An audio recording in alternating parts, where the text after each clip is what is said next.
Assalamualaikum warahmatullahi wabarakatuh. Perkenalkan, nama saya Gima Septia Putri, NIM 19329098. Di sini saya akan menjelaskan mengenai materi administrasi dan supervisi pendidikan pada minggu kali ini mengenai konsep kepemimpinan atau yang disebut juga dengan leadership. 3 teori yang mendasari lahirnya kepemimpinan, yaitu yang pertama teori genetis. Teori genetis juga terbagi dua. Yang pertama, teori yang mengidentifikasi bahwa pemimpin itu muncul karena dilahirkan. Pemimpin tersebut tidak didesain, dibentuk terlebih dahulu, melainkan lahir sebagai seorang pemimpin. Yang kedua, ada kondisi di mana seseorang mau atau tidak punya takdir untuk jadi pemimpin, seperti garis keturunan kerajaan. Yang kedua, teori sosial. Teori sosial juga terbagi atas dua. Yang pertama, pemimpin dibentuk atau disiapkan, didesain, direncanakan sehingga akan muncul suatu kondisi siap untuk menjadi pemimpin. Yang kedua, siapapun dia dari kelas ekonomi apapun ia memiliki kesempatan yang sama untuk menjadi pemimpin. Yang ketiga, teori ekologi. Kombinasi dari teori genetis dan teori sosial yang mengidentifikasikan bahwa teori ekologi muncul sebagai reaksi dari teori genetik dan sosial. Teori ini menyatakan bahwa seseorang akan sukses menjadi pemimpin jika secara genetik mempunyai sifat kepemimpinan, apalagi ia membentuk atau menyempurnakan, menambahkan skill serta wawasannya untuk menjadi seorang pemimpin. Kesempurnaan pemimpin itu ketika ia mempunyai sifat jahiliyah dan disampaikan secara harfiah. Selanjutnya mengenai konsep atau pengertian kepemimpinan. Menurut para ahli, yaitu menurut Hathaway, kepemimpinan sebenarnya teknik kemampuan dalam mempengaruhi orang lain, mempengaruhi orang-orang yang dipimpin agar mau bekerja sama untuk melakukan tujuan yang bisa dilakukan secara bersama. Yang kedua, menurut Shagian dan Surtanto, kepemimpinan yaitu rangkaian kegiatan sekelompok orang mempengaruhi orang lain dalam situasi agar mau bekerja sama. Berdasarkan penjelasan tersebut, dapat disimpulkan bahwa kepemimpinan yaitu kemampuan seseorang dalam mempengaruhi orang lain, yaitu orang yang kita pimpin, seperti dicontohkan karyawan, kemampuan agar mereka mau melakukan apa yang diinginkan pemimpin dan dalam konteks kerjasama untuk mencapai tujuan dalam lembaga secara bersama. Selanjutnya mengenai syarat yang harus dipenuhi untuk menjadi pemimpin.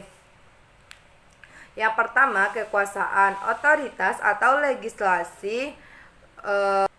Kekuasaan yaitu otoritas atau legislatif yang memberikan kewenangan kepada seorang pemimpin untuk mempengaruhi dan menggerakkan orang-orang yang ada di bawah kekuasaannya. Yang kedua, kewibawaan, terutama pada segi keunggulan, kelebihan, dan keutamaan seseorang sehingga pemimpin mampu mengatur orang lain.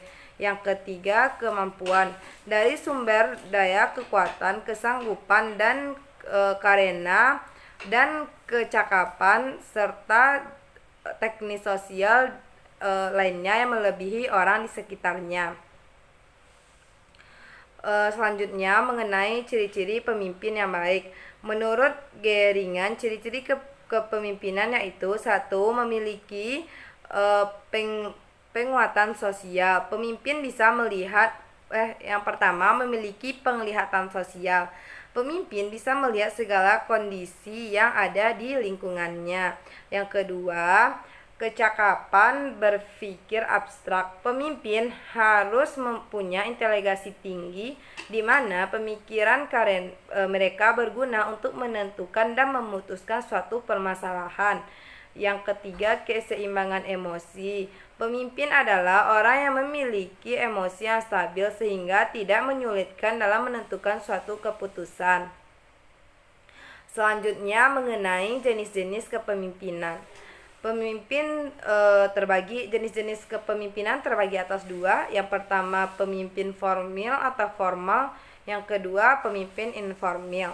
Baiklah, kita membahas yang pertama terlebih dahulu mengenai pemimpin formal atau formal.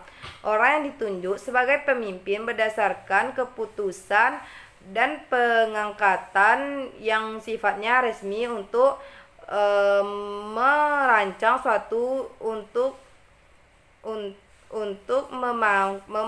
memangku suatu jabatan dalam organisasi.